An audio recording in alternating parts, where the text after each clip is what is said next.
Now,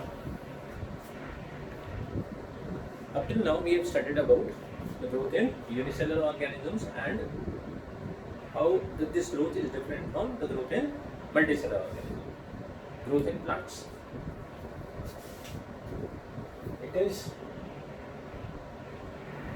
open and indeterminate. This is how we define it. You can say these are the characteristics of the growth in plants. It is open and it is indeterminate. What do we understand by this word open? The plants, during their lifetime, they basically show, or they have a probability of adding new leaves. The old leaves fall down, new leaves, they take their places. Not their places, but the plant develops new leaves at new places. And the plant seems to grow indefinitely. Right? This is our gross observation. Flowers develop, the flowers fall down, then what happens? The new flowers develop. So basically new roots develop, the stem grows in length, and this keeps on happening, and many times this thing happens. Right? Now I am talking about those plants which are growing for several years. Right? Now, when we say it is open, it means that it can grow for a significant period of time. Secondly, it adds new kinds of tissues. This year only, in the third unit,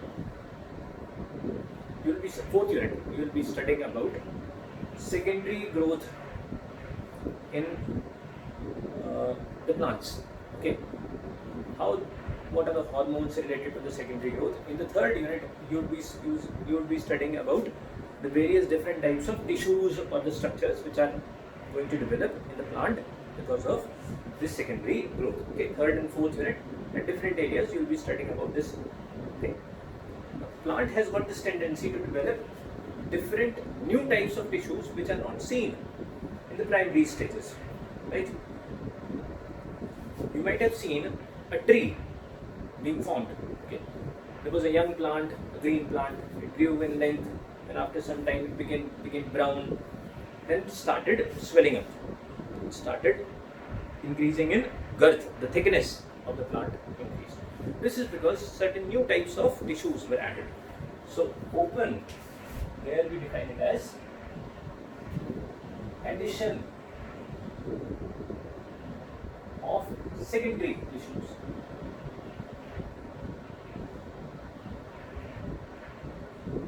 Or tissues which were absent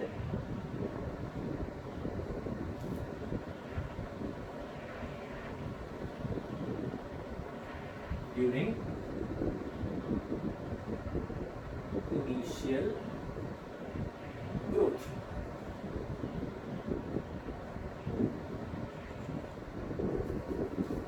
Now these tissues are primarily mechanical tissues. They increase the strength of the plant. Okay? Indeterminate, something which is not determined. What does this mean? Let us say, for example, human body has started to develop and grow. Okay, there was embryo, then it developed into a fetus.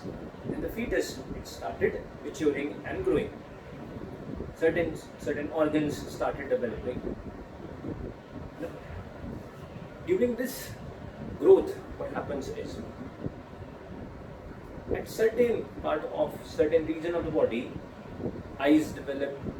At certain other regions, stomach develops. Food pipe is being formed.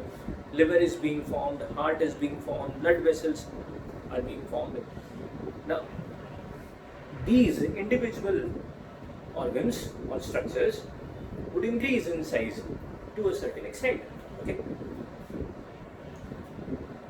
this is determined or determinate growth, which means where you would find stomach, you would not find liver ever.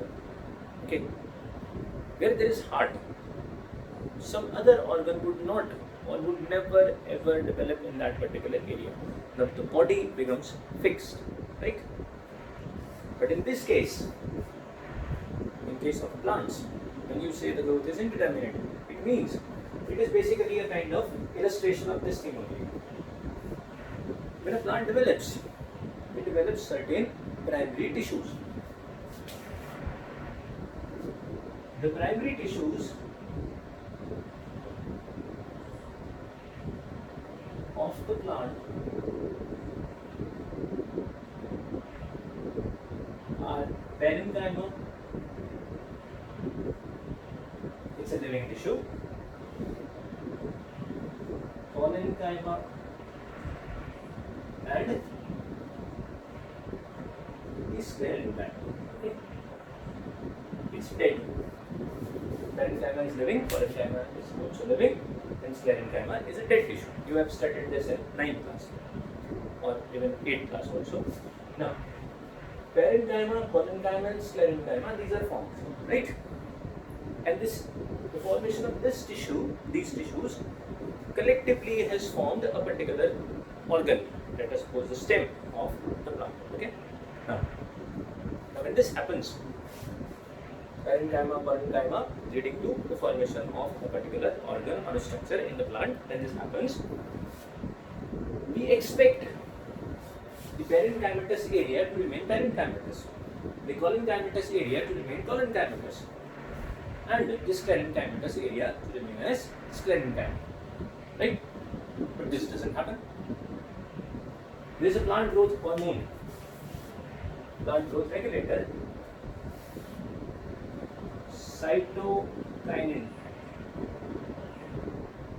This also you have studied in 10th class only. This cytokinin is able to cause redifferentiation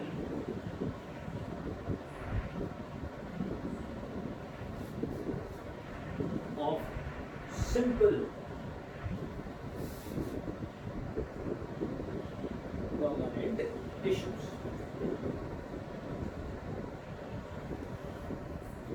Which means that once parenchyma is formed, like you might have heard about a tissue known as meristematic tissue, the tissue which is dividing, which has dividing cells. Now, the meristematic tissue differentiates to form parenchyma. Okay, and you expect parenchyma to remain as parenchyma only. Done. Meristematic tissue forms parenchyma, but because of the action of cytokinin, it's a plant growth regulator, what happens is cytokinin acts upon the parenchyma. Parenchyma begins to divide, which means it has de-differentiated. It has lost, it begins to lose its differentiation and finally loses it completely. Okay. Parenchyma becomes meristematic. Okay. And then from this meristematic tissue arises the secondary tissue. So at the site where you were expecting parenchyma to remain, what happens is parenchyma develops into certain other different kinds of tissues. Such tissues are known as the secondary tissues. So you can say, because the plant allows the formation of the secondary tissues, the growth is open type, and also in a different way you can explain it like this, because the secondary tissues are added at the sites that initially the simple primary tissues were there. This indeterminate. Okay. So in case of growth in plants, what we say is the plant growth is open and indeterminate.